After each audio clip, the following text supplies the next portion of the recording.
How are we doing? We're doing. How's recovery? It's rough. Yeah. Yeah. Yeah, like, I'm itchy. This like mm-hmm. real itchy. And then the liposuction like under my arms, just real sore. Yeah, but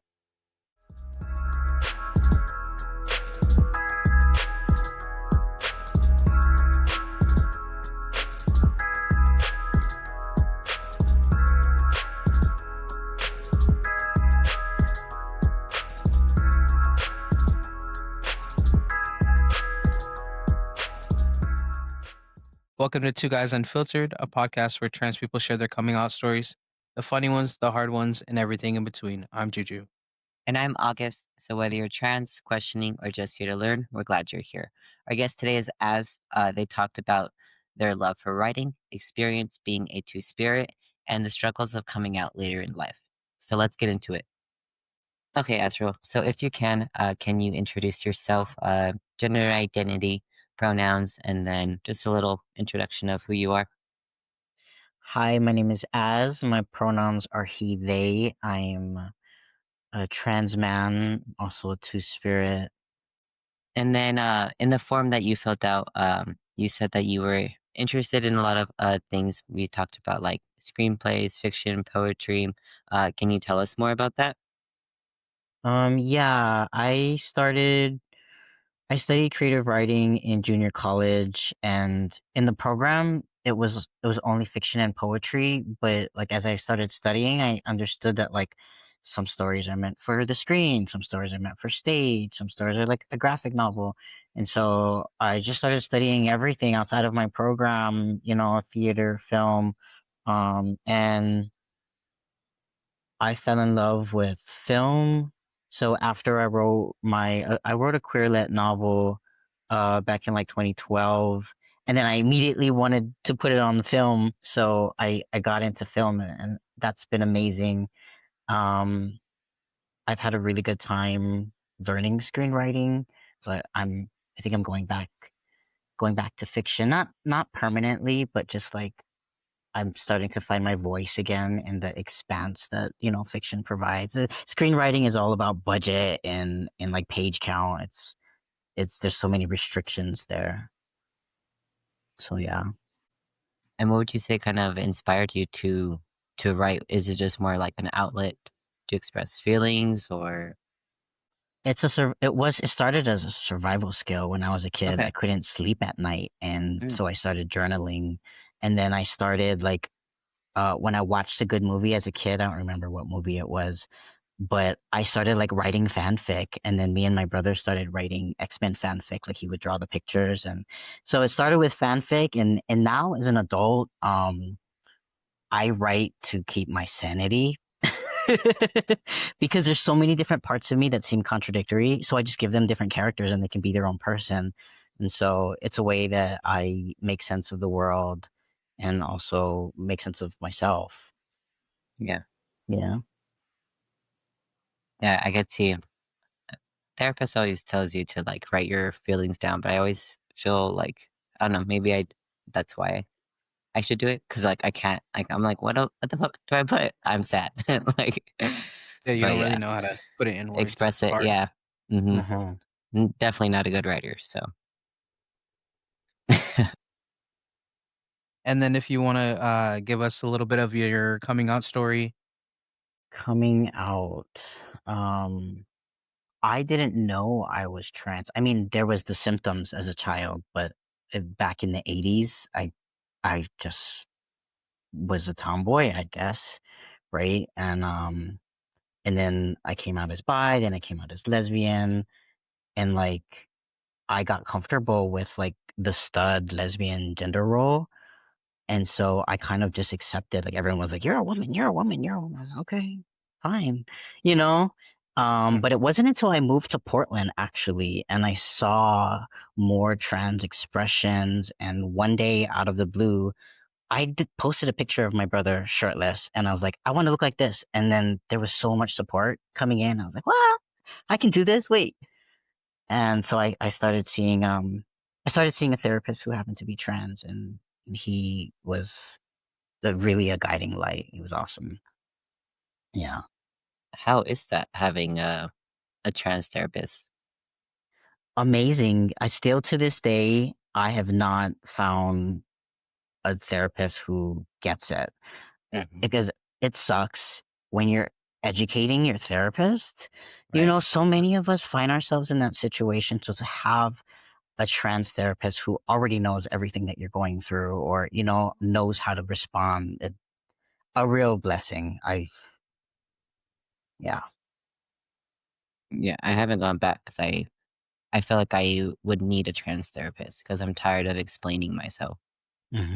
Totally Like, I just Like want understandable. people educating to. them. Yeah. Yeah, Mhm. exactly, and just already having an understanding of, like, how family acceptance can be. Like, I feel like therapists take more of, like, the neutral side, or regular Mm, mhm. therapists take more of the neutral side, whereas, like, yes, that's what, they should be doing, their therapists, but I feel like they should also play into the fact that, like, acceptance or lack thereof is a real thing, so you can't just play the neutral side all the time. Yes, totally. I mean, I've had a therapist tell me that I was afraid to be a girl Oh, wow. and made me, so this was group therapy, made me get Mhm. up and walk and then asked everyone, does she walk like a boy? And everyone said yes. And then she's like, now walk like a girl. And I said, no, no, I'm not doing that. And she was like, oh, you're just scared. And it was traumatizing. I So bet, yeah, yeah. With that hybrid. we need more trans therapists for Mhm. For sure. sure. And then how did the people in your life react to coming out? I've had most of my family's Christian. Okay. Um, so it's been interesting because they accept me and they love me unconditionally, but the boundaries are there. Like Mhm. they still think I'm a girl who's confused, but they love me anyway. You know what I mean? Right. So that's been rough. But my siblings are post Christian and they've been great. I wouldn't call them like allies because they're but they are very supportive, but I've found more support from the trans community, making friends with other trans people.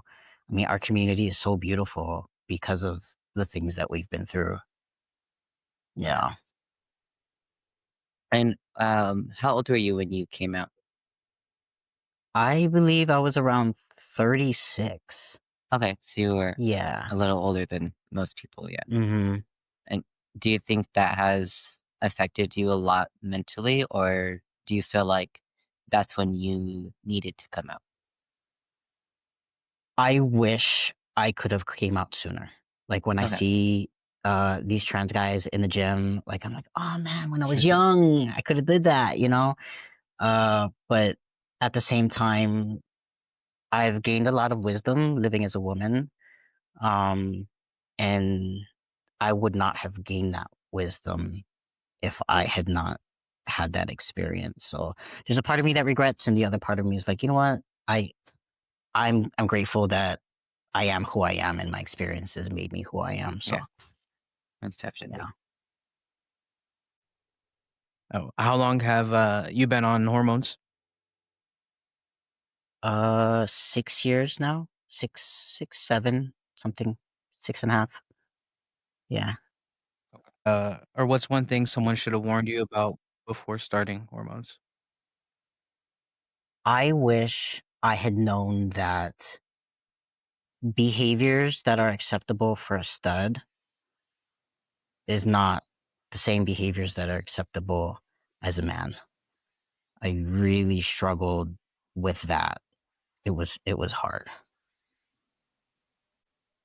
Can you explain that a little bit more? Like, what was. Yeah, so when I presented as a woman and I was aggressive and fierce, like that was seen as a positive thing, and girls and women saw me as a protector.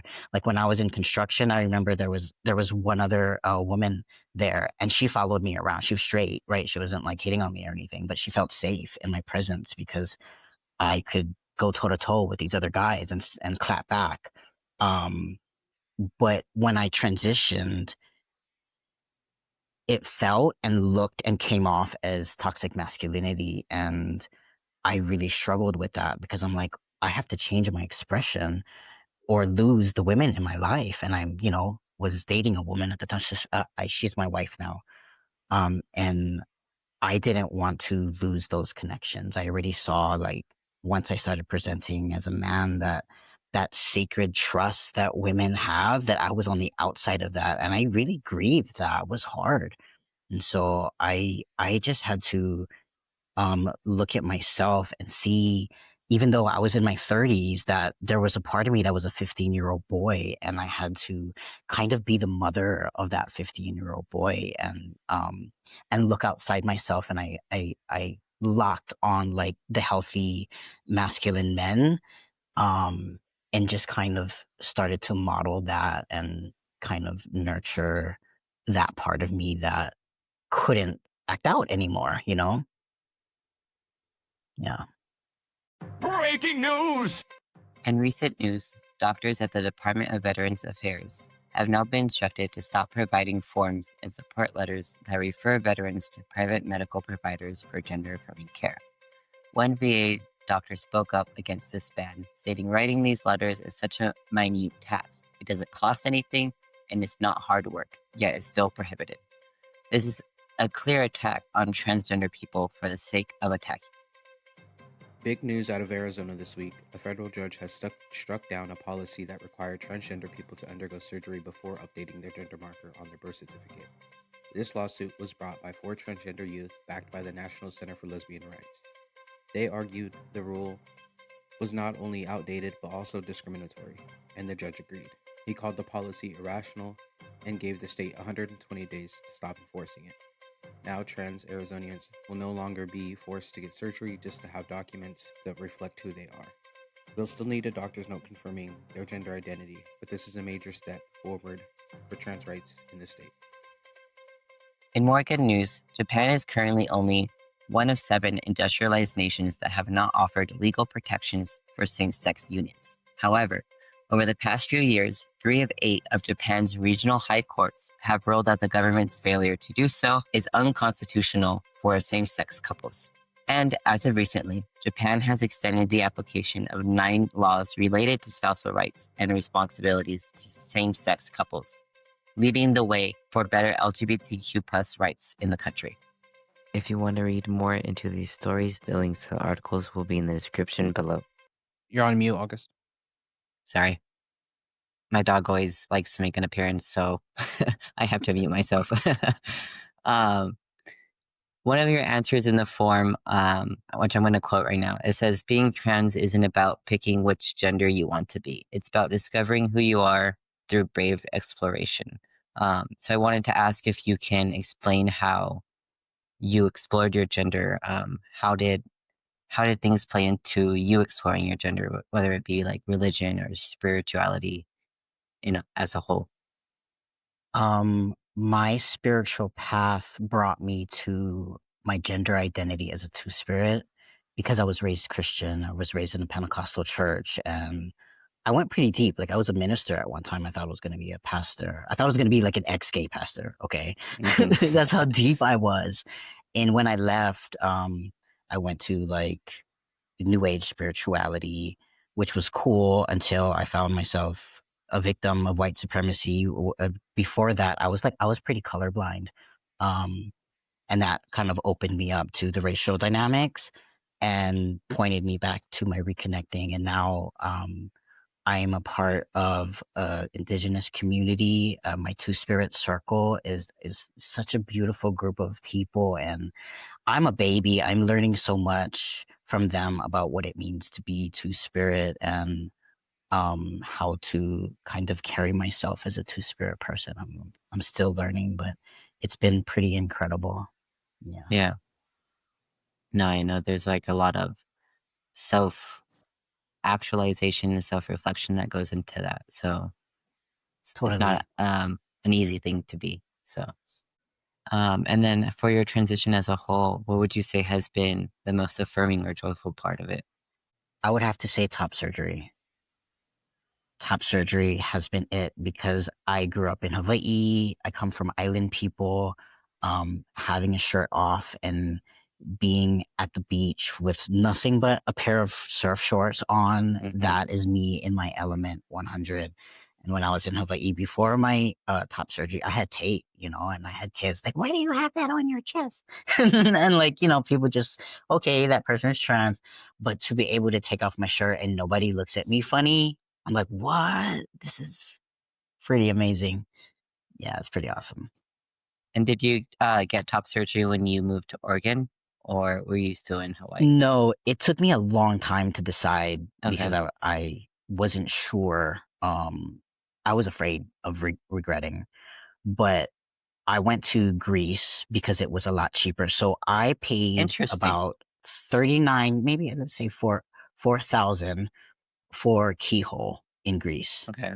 Um, and that was a pretty cool experience. Yeah, how was that process?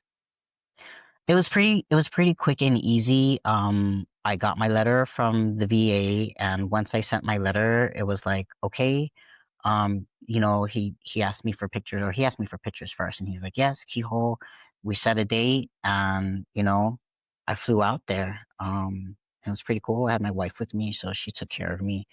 But yeah, I too kind of overdid it. Like I wanted to go walk the dog. I was so happy.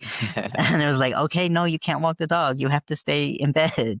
Yeah. So Yeah. yeah, it was dope.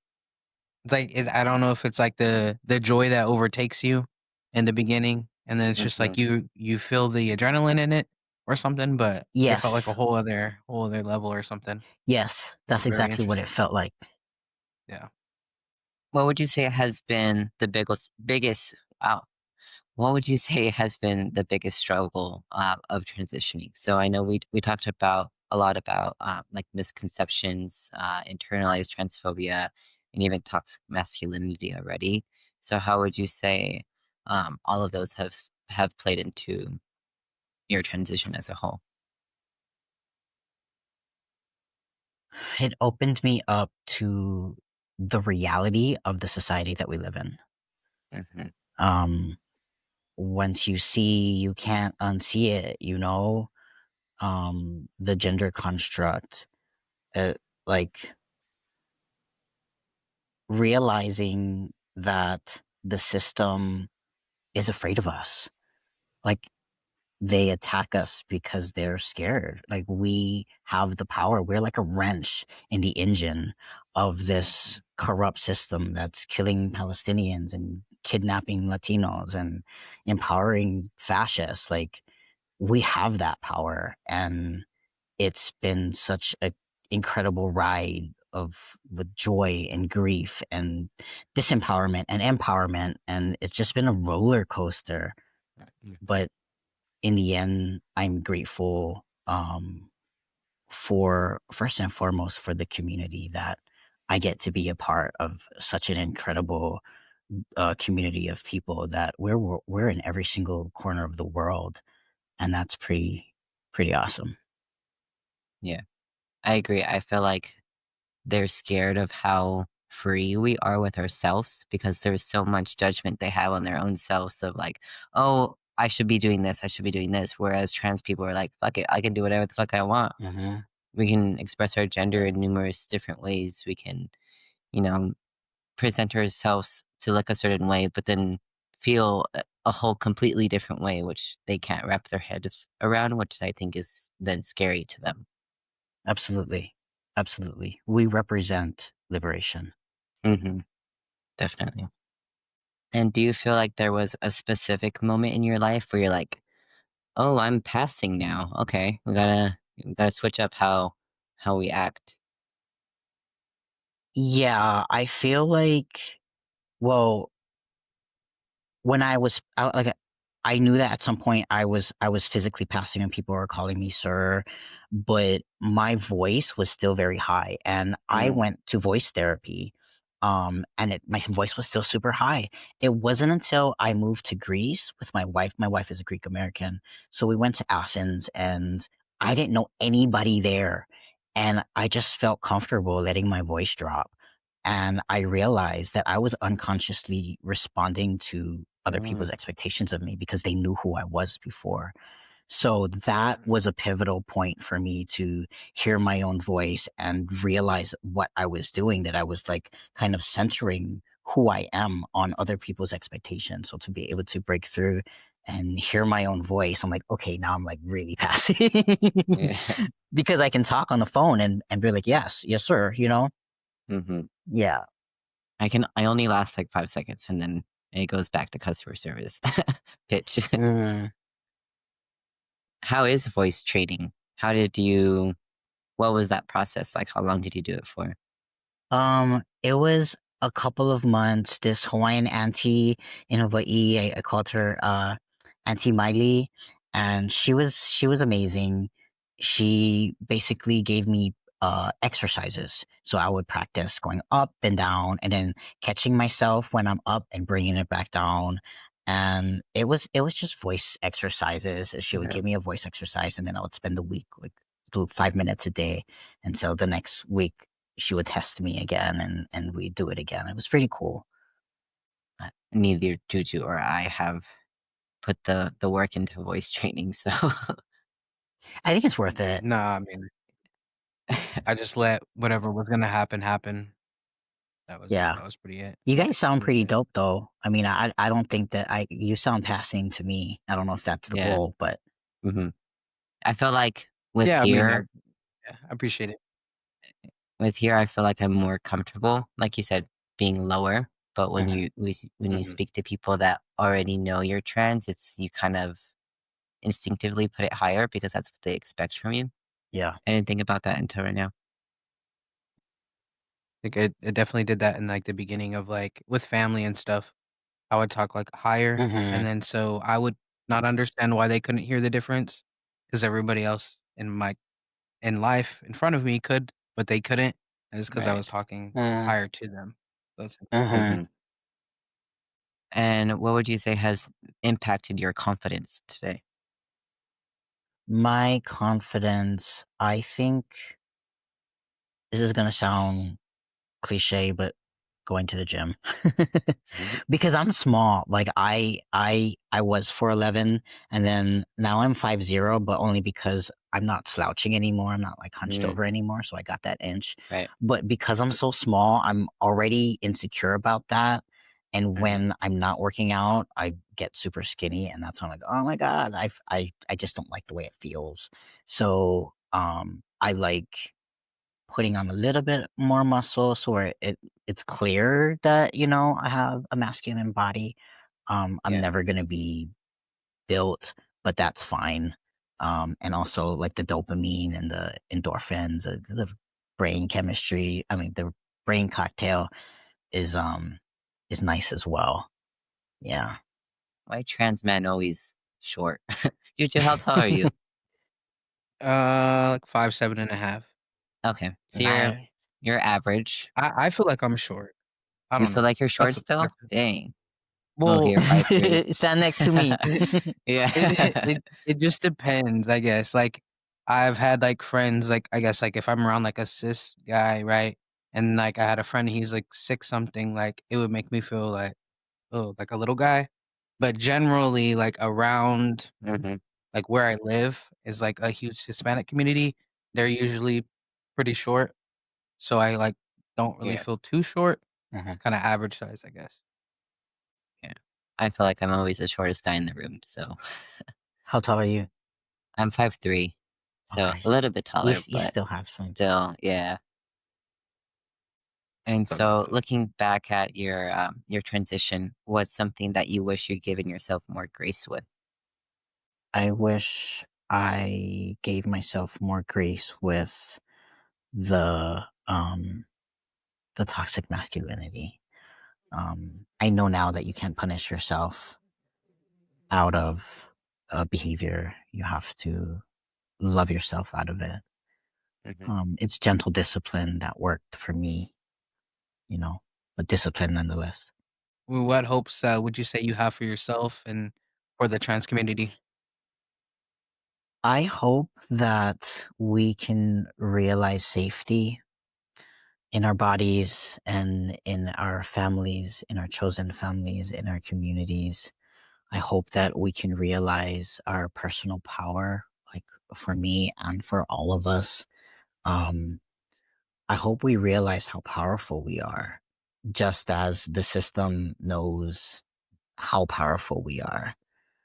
I hope that we can realize it within ourselves, and that as we liberate ourselves more and more, we get to experience the joy and the euphoria that, you know, uh, cis people don't even know that they have. Right. Yeah.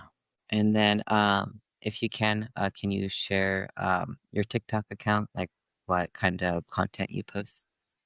Yeah. Azrael Torres at reparenting.poppy. So PAPI.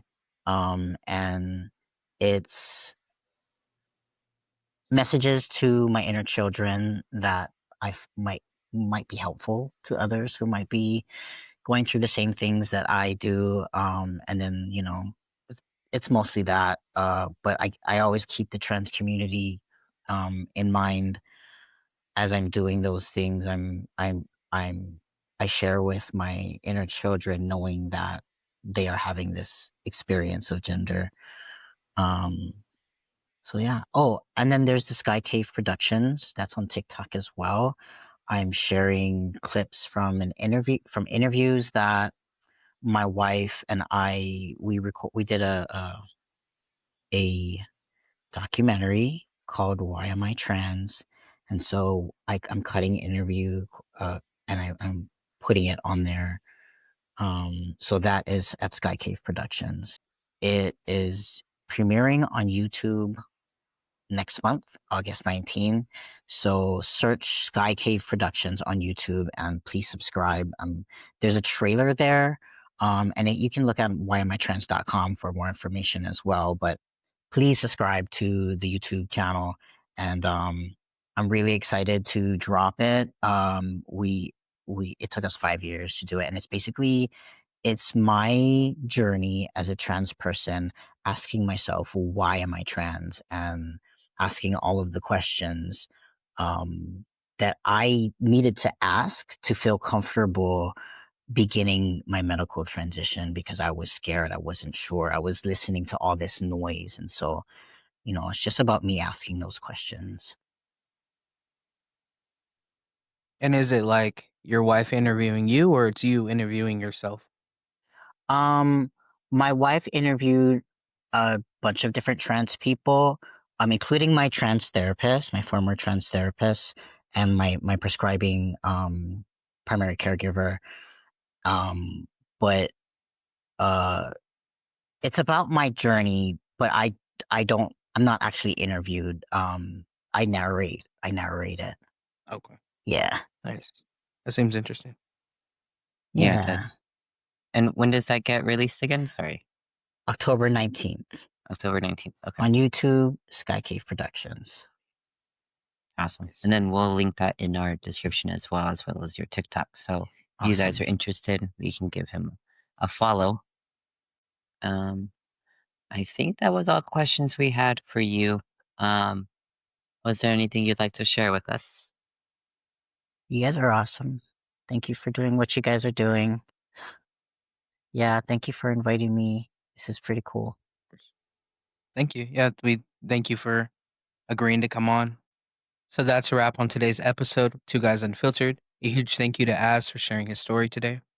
As we heard in this episode, Az identifies as a two spirit. So we want to know from you guys what's something you would want to know from someone who identifies as such. Leave your questions in the comments and we'll reach out to Az for their response. And if today's episode resonated with you or reminded you of your own story, we would love to hear from you. Click the link in the description below to fill out the form if you're interested in being our next guest. Don't forget to like, subscribe, and share this episode with someone who needs it. And if you haven't already, follow us on TikTok and Instagram so you don't miss out on Az's responses to your questions. Until next time, take care of yourself and each other. Bye.